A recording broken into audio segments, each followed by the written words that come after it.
Under NLRA Section 8A1, it's an unfair labor practice for employers to, quote, interfere with, restrain, or coerce employees, unquote, in exercising their Section 7 rights. Those rights include the right to organize and to form, join, or assist labor unions. A Section 8A1 violation doesn't require proof of anti-union bias. Generally, employers may not maintain policies or rules that restrict employees' Section 7 rights. However, Section 7 rights aren't absolute and must be balanced with the employer's property and management rights. Self-organizing often requires activities on or near an employer's property.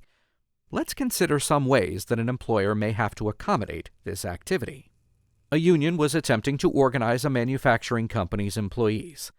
Jerry, one of the employees, was excited about the union campaign and began talking to coworkers on the work floor about it. Could Jerry's supervisor tell him to stop talking about the union while he was working? Yes. Under the so-called Republic Aviation Doctrine, an employer may generally prohibit union-related employee solicitation during working time or in work areas.